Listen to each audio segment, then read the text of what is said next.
Shqipëria tashmë ka probleme administrative institucionale dhe këto do të thotë që zgjidhen përmes praktikave, nuk zgjidhen përmes miratimit të ligjeve të reja. Se e thash dhe në fillim të emisionit, duke qenë se po ja afrohemi fundit, me protestën. Aty kemi një lloj natyrisht nisi për Zvenecin dhe Zveneci në tërësinë e tij përfaqësonte një ndjeshmëri të sigurisë mjedisore, pra atë që ka ndodhur edhe në vende të tjera të Shqipërisë, po si duket u mbush shkupat e ajo ishte edhe preteksti i daljes në shesh tashmë për një muaj, por natyrisht aty ka dhe grupe të tjera të cilat kërkojnë siguri ushqimore, të cilat kërkojnë për ta lindur gjithmonë me sigurinë, të cilat kërkojnë siguri të drejtave të tyre bazë, të cilat kërkojnë ju e thatë vetë siguri ekonomike.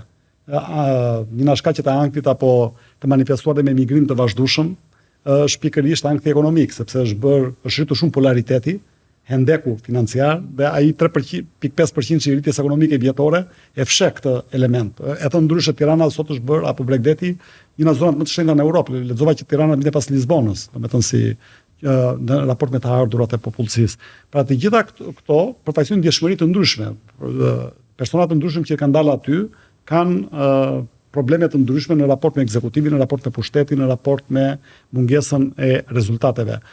Cili mendoni se mund të ishte instrumenti tani demokratik, më realist, që mund të përdorte energji protestës për t'i realizuar, qoftë duke imponuar qeverisjes, qoftë me ndryshime legislative, qoftë me ndryshime tjera. Faktikisht më sollën në një argument cilën e kam shumë për zemër, që është politika krahasuese.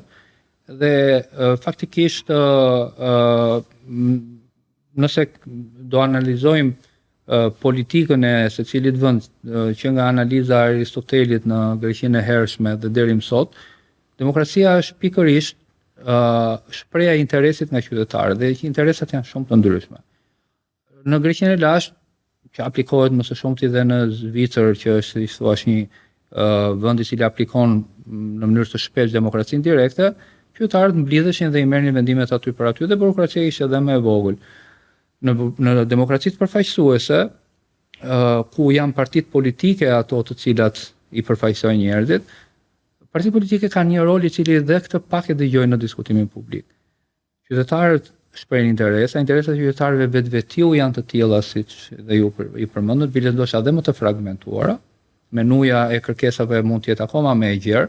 Partitë politike janë pranuar si agent, si thuash, ose agjenci të përfaqësimit për arsye sepse i marrin këto kërkesa veç dhe i agregojnë dhe krijojnë paketa që quhen reforma, që quhen politika. Faktikisht ajo që nga observimi im, vështrimi im që i bëj protestës është që akoma, po kjo mendoj mund të ndodhi dhe më vonë, po ka nevojë për shkakun edhe për pak teori, dhe se teoria nuk është shumë e pëlqyeshme në diskutime në Shqipëri.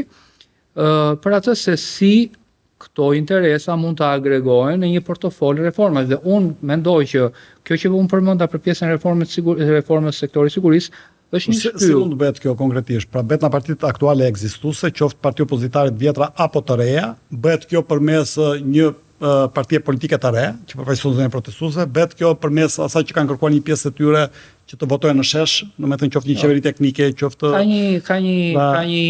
ka një në mënyrë realiste. Ka një rezultat për të cilin të gjitha proceset ndodhin në një sistem të qeverisur.